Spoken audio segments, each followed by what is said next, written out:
Block president നിയമനത്തിൽ നേതൃത്വത്തിനെതിരെ പടയൊരുക്കവുമായി തിരുവനന്തപുരത്ത് AI group നേതാക്കളുടെ സംയുക്ത യോഗം.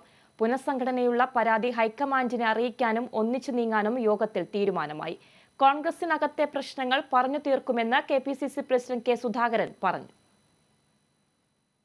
തിരുവനന്തപുരം നഗരത്തിലെ ഹോട്ടലിൽ യോഗം ചേർന്നതിന് ശേഷമാണ് എ ഗ്രൂപ്പ് നേതാക്കളായ MM Hassan, KC Joseph, Benny Behanan MP എന്നിവർ ഐ ഗ്രൂപ്പ് നേതാവ് രമേശ് ചെന്നിത്തല MLAയുടെ വീട്ടിലെത്തി കൂടിക്കാഴ്ച നടത്തിയത്. പ്രതിപക്ഷ നേതാവ് VD സതീശൻ ഏകപക്ഷീയമായ നിലപാട് സ്വീകരിക്കുന്നുവെന്നാണ് ഗ്രൂപ്പ് നേതാക്കളുടെ പ്രധാന ആരോപണം. തങ്ങൾ നൽകിയ ബ്ലോക്ക് പ്രസിഡന്റുമാരുടെ പട്ടികയ്ക്ക് അർഹമായ പരിഗണന ലഭിക്കാത്ത സാഹചര്യത്തിൽ ഇരുപക്ഷവും ഒരുമിച്ച് നീങ്ങാനാണ് തീരുമാനം. AICCക്ക് പരാതി നൽകാനും ഇരു ഗ്രൂപ്പ് നേതാക്കളും ചേർന്ന് തീരുമാനിച്ചു. അതേസമയം കോൺഗ്രസിൽ കൊടുങ്കാറ്റുണ്ടായപ്പോൾ പോലും പരിഹരിച്ചിട്ടുണ്ട്.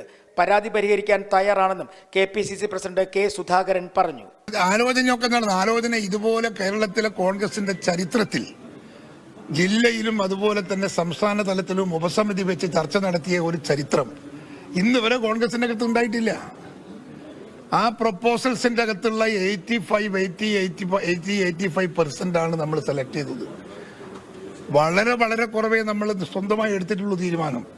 AI ഗ്രൂപ്പുകൾ ഒരുമിച്ച് പ്രവർത്തിക്കാൻ തീരുമാനിച്ചതോടെ നിലവിലെ പ്രശ്നങ്ങൾക്ക് പരിഹാരം കാണാൻ കഴിയുമെന്നുള്ള പ്രതീക്ഷയിലാണ് ഗ്രൂപ്പ് നേതാക്കൾ.